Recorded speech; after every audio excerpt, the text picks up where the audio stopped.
Hi po everyone! Welcome back to my YouTube channel. This is Alminda Mix Vlog. Bumabati po sa inyo ng magandang umaga sa atin sa Pilipinas. Magandang gabi po dito sa ating around Middle East.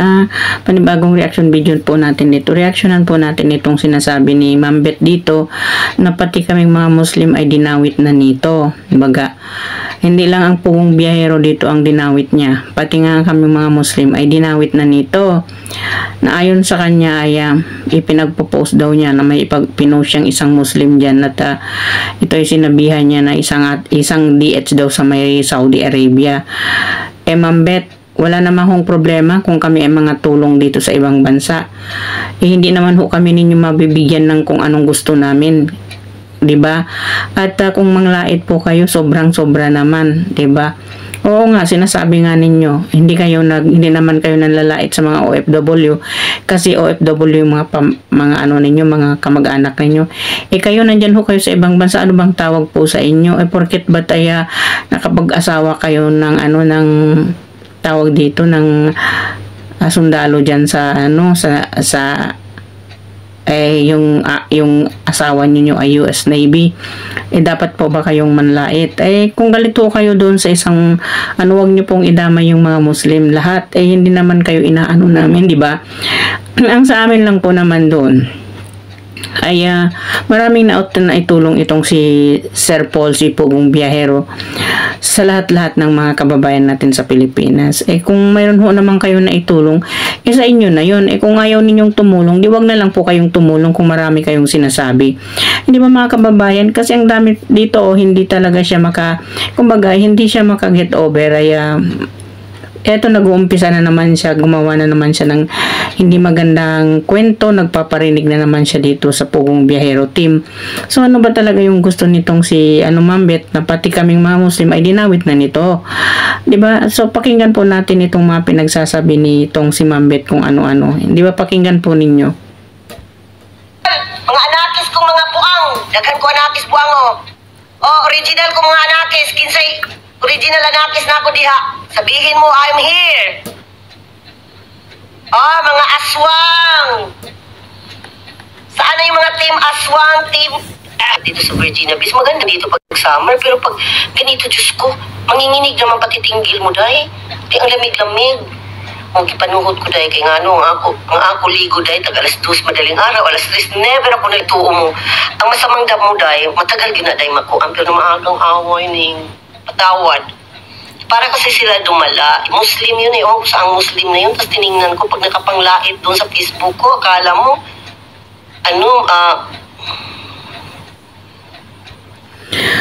Hindi naman siguro siya anuhin ng Muslim na yun kung hindi naman siguro niya inunang nilait-lait ito. Kasi online seller daw ata itong Muslim na ito.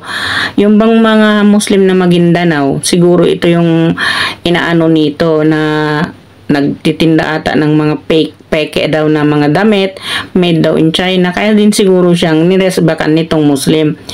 Wag kasi kayo munang manglait sa kapwa ninyo, Ma'am Beth, nang hindi naman kayong reresbakan.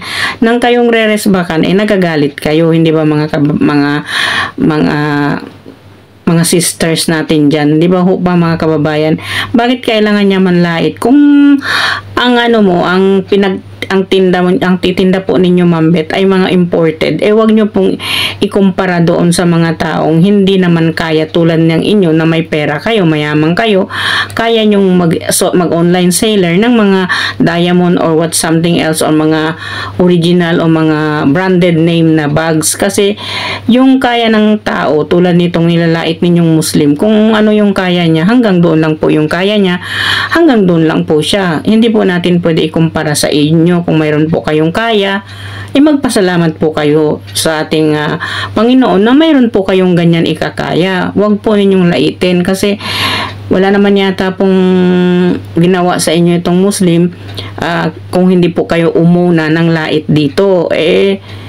Hindi natin alam kasi wag po sanang ganun, ma'am, diba? Kasi kayo po itong nag-reach out dito kala Pugong Biyahe, Sir pugong biyahero na tumulong, tapos marami kayong sinasabi until now, at saka pati ngayon ang ginagawa ninyo, pinatong na ninyo yung mga Muslim dito sa issue na ito dito kala Sir Paul, na ano yung nangyari dito. Pati kami mga Muslim, pinatong na po ninyo dito. Wag po sanang ganon, di ba? Kung ano yung rights rights ninyo yon. Hindi po namin kayo mapiplease doon. Kung ayaw po ninyo, kung galit kayo kasi kayo naman po ang naunang nagsasalita, hindi naman po no. Wala naman pong nakipag-away sa inyo, kayo lang po nakipag-away, pati mga Muslim ngayon ay dinawit ninyo na, di ba? Migay, padandahan. Alam naman nila yan eh. Kagabi namimigay na naman ako kasi kaysa mabigay pa ng ano, nagpadala na ako ng ano, kagabi na naman, yung mga bata kagabi, binigyan ko na naman, pinapapili ko sa paninda ko, kaya wala na si Mami. Pero masaya lang ako eh. Kaysa, sabi ko nga, tutulong tayo eh, bigyan pa ng Malaysia. Kaya, minsan kasi hindi madaliha yung ginawa nila, yung malicious yun na ginawa nila na inuurakan ang pagkatao ko na hindi ninyo kilala. O, sana kung di ako kilala dito, I don't even care. Kung nga lang sana ako sa probinsya, wala naman nakakilala sa akin. Kaso dito eh, sila na mismo ang mananawag sa iyo eh. Bes, are you okay? Ate, are you okay? Manang, are you okay? Sabi ko, I'm okay. Maliban na yung mga bata, katulad ng anak ko, asawa ko, wala namang mga Facebook yung bayaw ko, they don't even care. Di. Pero yung kanina, sinusubukan ko lang, kinuha niya lahat ang mga pinost niya doon sa ano ko, yung inano kong padala. Masakit yun ha? Yung nag-import ka, hindi na mawala yan dito eh. Kaya rin, nakaka-stress sa aminin ko. Dahil lalo nang yung, buti nila hindi ako tigbasa. Yung unang first 2 days talagang nagbasa ako, grabe ang sakit. Akala mo eh, kung tutuusin, para bang pag binubuksan mo nga ang profile, parang katulad nga ng Muslim na inano ko, mukhang kawawa. Ano yata yun eh, DH yata yung sa somewhere in Middle East. Di ko naman inano ng pagka-DH ha, kasi may mga kamag-anak di akong mga DH din. Kasi walang ano. Pero para yung... Ano ba sa tingin ninyo mga kababayan? Mukha ba kaming kawawa mga Muslim? Yan doon nakita nyo yung profile ng Muslim na yung mukha daw kawawa. Ang taas talaga ng ano lipad nitong si Mambet na ito. Parang wala na ito siyang sinasantong taong nababanggain niya eh. Alalahanin nyo po Mambet, ang binabangga po ninyo ngayon ay Muslim na. Hindi na po ang pugong biyahero na naman. Kami na naman mga Muslim. Ano bang naging kasalanan doon? Eh kung kayo ang unang nanglait doon sa mga Muslim, iniresback lang po kayo noon. Kasi hindi natin alam kung ano yung dahilan, kasi mayroon siyang binanggit dito na mayroon daw online seller, bla bla bla bla bla, and then ewan natin, pero sana ay magdahan-dahan siya magsalita dito sa mga Muslim, di ba? Ang bunganga ko kasi matalas din pag-unahan eh. Kaya yun. Ayan! Wala kong gana, sayang nito ko. Ito yung burrito na ano, nilagay ng yung gino. Matapang yung spices na ginamit kasi Mexican din matapang, parang mga ano din eh, yung mga herbs nila. Minsan ayaw ko rin yan, nakakaduwal. But anyway guys, tao si Mami. Sabi ko si Mami maldita. Nag-aantay lang ako kailan lang rumisbak. Pag ako nakarisbak, naku, iiyak talaga kayo. Yun ang mabait akong tao, madasalin. Kahit magdasal tayo, tao lang tayo. Pero ako nakarisbak na yung ewan. Hindi ko alam. Nang ano ako eh, yung kahit dinasal ko na yan, iniyakan ko, pumunta pa ako ng mungha, yung sakit sa dibdib na, yung lalo na sa asawa ko, naawa ako na, siya pa yung nagbuhat. Instead, ipa-pick up kasi mahirap magkuha ng pick up kaya dito. Dahil kaunti lang ang staff ng LBC. Diyos ko, dinala kayo ng asawa ko, Dad, don't ever bring that. Kasi ang bigat-bigat, di ba yung mga lower back natin kasi nagkaedad na tayo? Di madali ha, bigat-bigat kaya? Tapos ganyanin ka lang. Di ko na talaga siguro kaya tatak ng tatak ko. Sabi ko sa dami ko tinulungan since bata pa ako ning. Kasi di ba aga ko nag-abroad, 19 lang ako. 1989, nag-abroad na ako na those days, ang lahat na halos sweldo ko, kahit maliit lang ang sweldo ko sa hotel noon sa Dubai, Bahrain, napunta lang yan sa hingi-hingi. Hanggang ngayon, sabi ko nga, kaya nga sabi ko, ngayon this time, di na talaga. Sabi ko nga itong nakakabasa naman ngayon, meron tayo, alam naman ninyo yung mga cancer patient meron din ako yan, nagbibigay yan sila ng envelope dito pag nangangailangan, ang dami Yun yung mga cancer patient na nasa key jewelry. Yung nagpakita ko kasi may nagtatanong kung saan makabili ng ng diamond. Doon yun, kaya lang, mahal nga, kaya pinakita ko, baka akala niyo, grabe si mami. Grabe, makamatay ang tubo. Hindi yan, day. Grabe talagang mahal, day. Yung pa lang yun, ordinary yung diamond pa lang yun. Paano kung malaki pa doon, 19,000 US dollars na ngayon, may plus pa yun, ha? Isipin mo, sige, sa 19,000, may 6% pang tax. Tapos, meron pa yan meron kaming kinukuha yan pag mga sobra na ka mga ganyan. May mga kinuha kami, para lang sa information ninyo. Additional, siyempre, ang 6% para yan sa, hindi yung tax nila, dahil yung kinuha 6% sa government, bigay kay Uncle Sam. Kaya mayaman sila. Hindi yan para sa 6% na yan para sa tindahan, no. That's for our government taxes, yan. Kahit isang buti na wala kang Kaya sabi ko, hi, Uncle! Good morning! Sino to? Yan nga. Ang tatay ni Miss Belgium. Ay, Miss Belgium! Makinig lang kayo. Di naman tayo palaaway pero minsan na nasaktan tayo. Yung nga na lang nga. Sabi ko nga, sana na lang tapos sabihin ko, ayan na naman si matandang nag-umpisa. Hindi madali, day.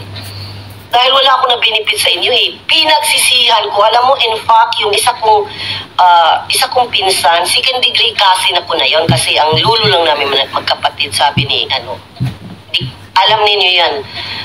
Sabi niya, sus, Kas, dito na lang sana dahil yung may brother pala siyang pari na na-assign sa Surigao.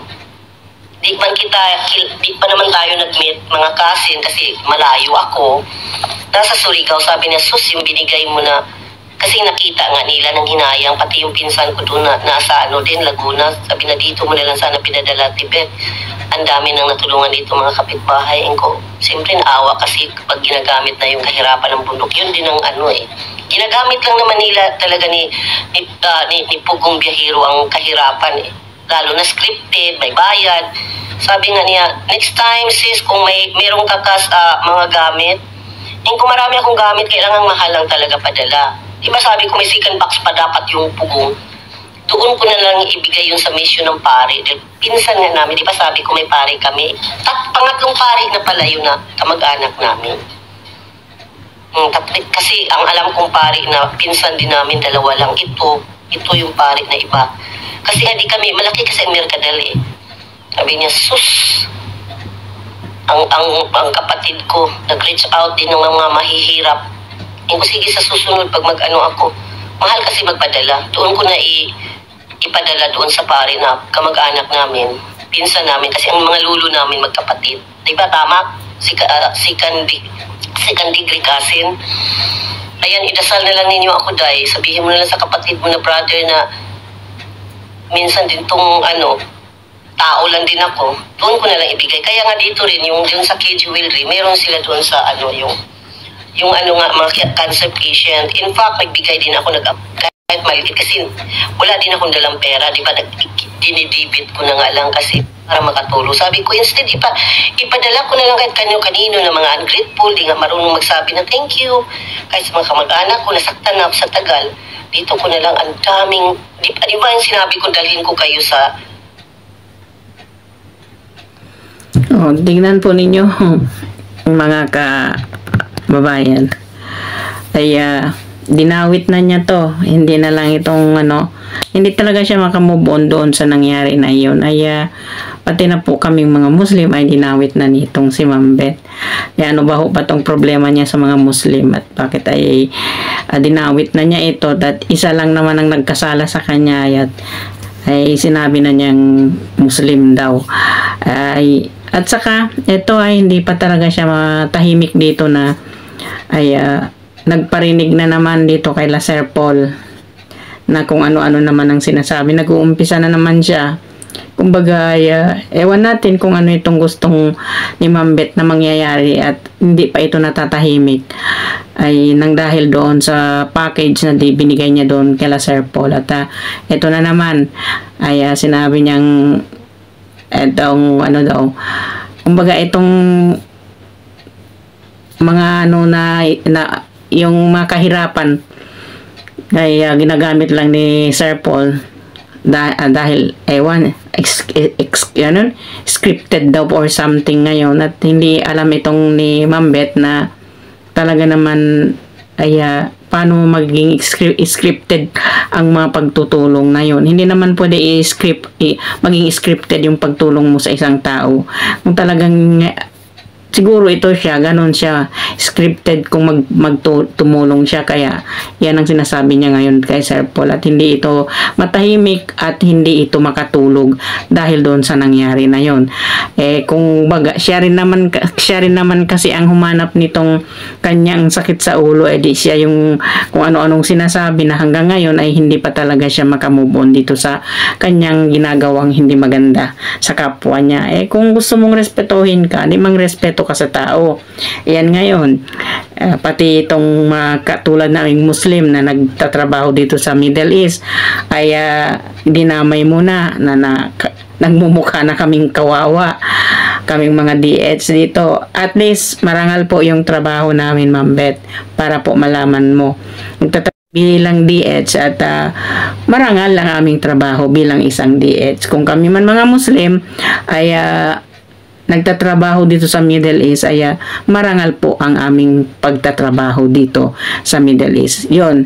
So hanggang dito na lang mga kababayan, panoorin po ninyo ito kung anong pinagsasabi nitong si Ma'am Beth na naman dito. So maraming salamat sa inyong panonood. Sana magustuhan ninyo ang aking reaction video dito kay Ma'am Beth, at nakakawala lang po siya talaga ng gana na pati kami ay dinawit na niya dito. So maraming salamat sa inyong panonood. Please don't forget to subscribe my YouTube channel, Alminda Mix Vlog, at paki-subscribe na rin po Pugong Biyahero, at sa lahat po ng mga vlogger ng mga vlogger natin na magigiting na charity vlogger dyan. So bye bye po, see you in another reaction video.